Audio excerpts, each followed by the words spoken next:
কিন্তু আমি ইলেকশনের পরে পরেই বলেছিলাম যে এই শেখ হাসিনা 6 মাসও থাকবে না।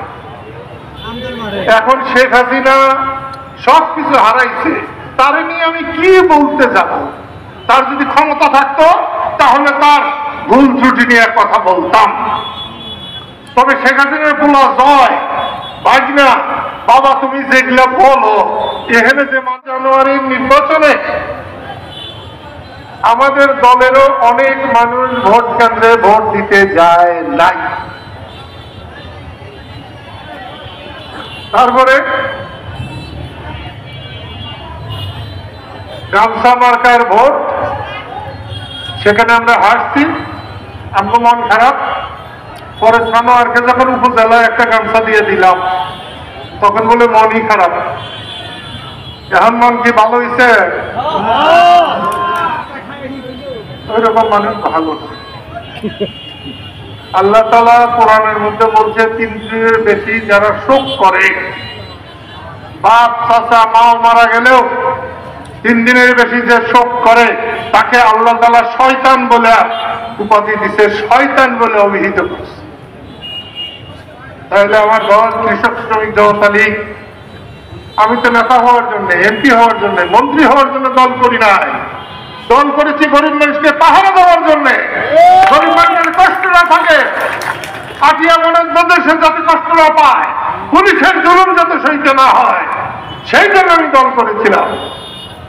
কিন্তু আমার মনে খুব আঘাত লেগেছে যে আমার দলের অনেক কর্মীরা, অনেক নেতারা মানুষের পাহারাদার হওয়ার চেষ্টা করে নাই, পাহারাদার হয় নাই। তোমরা যদি এখন থেকে পাহারাদার হতে পারো আমি খুশি হব। আর কদিন বাঁচবো আমি জানি না, কিন্তু আমি ইলেকশনের পরে পরেই বলেছিলাম যে এই শেখ হাসিনা 6 মাসও থাকবে না। এখন শেখ হাসিনা সবকিছু হারাইছে, তার নিয়ে আমি কি বলতে যাব? তার যদি ক্ষমতা থাকতো তাহলে তার ভুল ত্রুটি নিয়ে কথা বলতাম। তবে শেখ হাসিনার পোলা জয় বাজনা, বাবা তুমি যেগুলা বলো, এখানে যে মানুষগুলো আছে তাদের অনেক কষ্ট। তোমার মায়ের পায়ের জুতা হয়ে যাওয়া ছিল, তাদের এখন জীবন বাঁচে না। তুমি আর এইরকম সকালে একরকম বিকালে আরেক রকম বলে মানুষের কষ্ট আর তুমি বাড়াইও না। আদব কাদার শিখো, বড় হোক। আমেরিকায় বসে কথা বললেই তাকে বড় বলা হয় না। তুমি কিন্তু বাবা আমেরিকায় থাকতে পারবে না। বইলা গেলাম, আল্লাহ কেন যেন আমার কথা শোনে। আমি এ পর্যন্ত আল্লাহর কাছে যখন যা চেয়েছি আল্লাহ আমাকে তখন তাই দান করেছে। সেই জন্য এখানে এই দেশে এই দুনিয়ায় আমি খুব একটা নেতা গোতা করে পাও ধোয়াই না, নেতা গোতা করে চাটু মারি না। যদি চাটু টাটু কিছু মারতেই হয় সেটা আল্লাহ রসুলকে মারি, সারা দিন তাকে মারি। এবং এ পর্যন্ত যখন যেভাবে যে কষ্ট পেয়েছি, আল্লাহকে যখন যা বলেছি আমার সে কষ্ট আল্লাহ দূর করেছে। সেই জন্য আবার বলছি, শুধু মাতবরি করার জন্য সকালবেলার আমির রে ভাই ফকির সন্ধ্যাবেলা আমি অনেকবার কাজী নজরুল ইসলামের এই কবিতা আমি অনেকবার উচ্চারণ করেছি। আমার বউ আমার পাশে বললেই বসলেই এই কবিতা সে উচ্চারণ করে। আমি সেই জন্য বলবো যে আল্লাহর দুনিয়ায় আল্লাহ যাকে ইচ্ছে তাকে সম্মান দেয়, যাকে ইচ্ছে তার সম্মান কাইরা নেয়।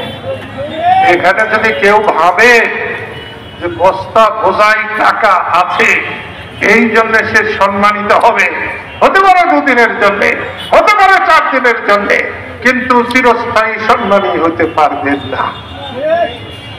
আমি যখন এই স্কুলে এসেছিলাম, সখীপুরের স্কুলে একেবারে নিঃস্ব রিক্ত হয়ে এসেছিলাম। এখানকার সব মানুষ আমাকে সাহায্য করেছে। ওই যে গুরফা আছে, আবু হানিফ আছে, নুরি আজম আছে, খুরশেদ আলম আছে, শওকত মোহন শাহজাহান আছে, কয়েকদিন পরে আমজাদ, হামিদুল হক, সবাই এসে সাহায্য করেছে। তখন মনে হতো পাহাড়ের সব মানুষ এক। এখনো যে মনে হয় না তা না, কিন্তু এখন বাতি জ্বলছে, রাস্তাঘাট আছে, টাকা পয়সা হয়েছে, 100 টাকার জমি 1 লক্ষ টাকা হয়েছে, লক্ষ টাকার জমি কোটি টাকা হয়েছে।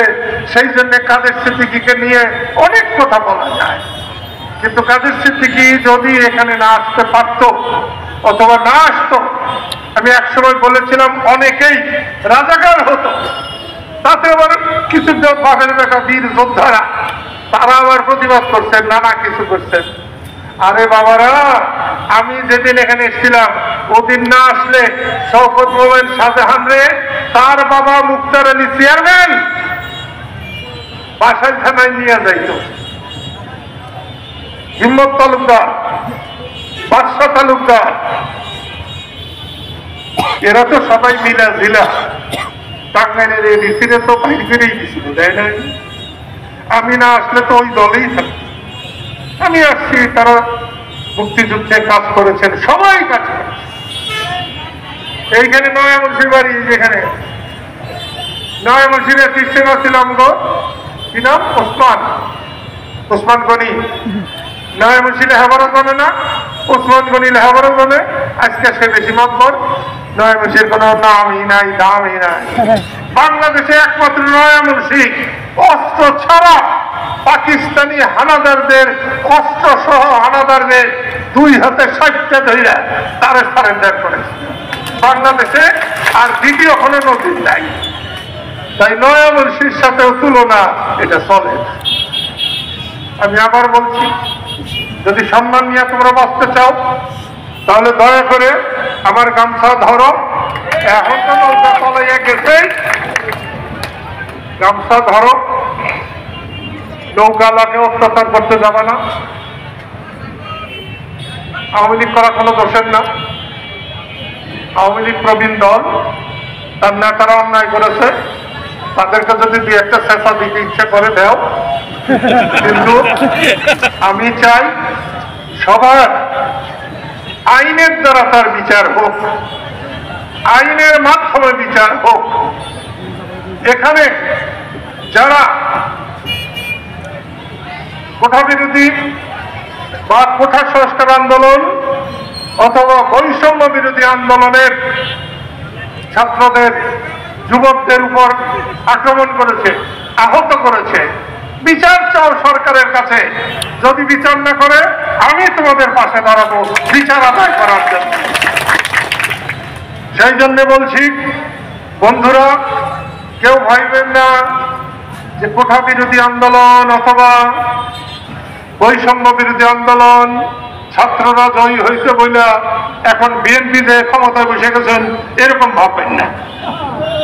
পাবলিক যদি সমর্থন না করে, আজকে শেখ হাসিনার যে দশা হয়েছে আপনাদেরও সেই একই দশা হবে।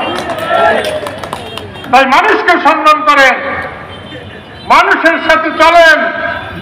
কোঠা বিরোধী আন্দোলনে ডাক দিলে তাদের যে পরিমাণে মানুষ হয়েছে, নিশ্চয়ই 3 দিন 4 দিন 5 দিন মাইক মারছে, আমার মিটিংয়েও কিন্তু সেই পরিমাণ মানুষ হয় নাই।